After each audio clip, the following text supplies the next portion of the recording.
إلى الحزب الأوضوع عليسان صومائي وما سنتي وحان إني شيئا حلقا حزبين وتسميان حزبك السوين وحلقا يبادو وروليه سكسمي وحق لكن حزبين تسميان إني شيئا حزب الأوضوع هو التجاري وتضوى الصندوق ذلك سوء قامي نبات كسوء قامي بدين باب في صوت الكل جالسي وحزبي وهذا النقطة ترتمينا كوب وحيث كلام بسنا كوب كربرة منو دبيه لما الحزبية كريه ولا المربع سنان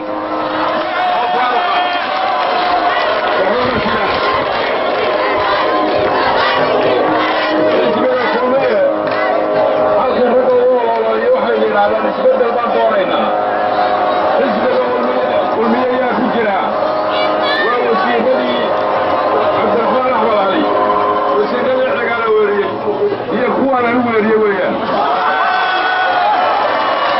كوانا نسبة الخير كلا وانا في جامعي وحي كان أنا وخلاف يكلا دربي كان اسمنا هو محمد هاي inuu ummaddan isku hayo midnimadeeda wadajirkeega nabadkuwada noolaanshaheega iyo sinaanteeda iyo cadaaladdeeda xisbigaa u taagantaa ee raba Somaliland nin kastiba inuu nabad ku noolaado wax la wada yeesho xisbiga qura ee u taagan waa xisbigooda khudbadahooga ayaa ka harsan kartaan erayada ka soo baxa oo u biyashubanaya inay marmarka qaarkood u ololinayaan inay dadkaba kala naraan xisbiyada cod ha iska siina xisbiga nabadda iyo wadajirka ummadda Somaliland ayaad cod siinaysaa Somaliland anuu Somaliland rahnimo ayaan codka kaga rabaa horay baan u sheegay Somaliland ciduu kalisay u baahantay cid oo keliso u baahan waxaan idin rajaynayaa guul baan idin rajaynayaa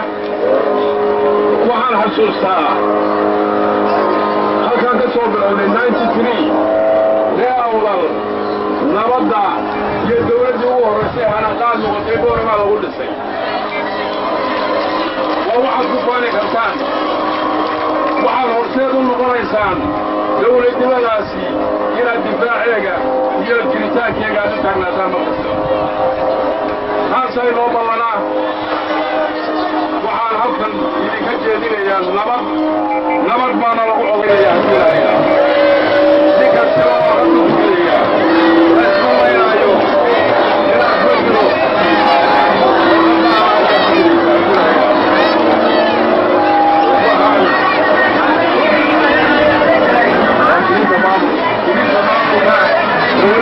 dalka dhan bay gaadhay raggaa waxaan isku haysanay berigii dhoweyd gobollada bariga yaanan diiwaangelin laga sameeyey waa niman qayb ka mida dalkana rabaa qaybna aanan rabin niman somalilan isku jirkayga raba maayo xisbigana wuxuu taagan yahay wadajirka ummaddan midnimada ummaddan wada noolaanshaha ummaddan uu taagan yahay codkiinna waxaa ku ubsanaysaan hadduu ilaahay idhaahdo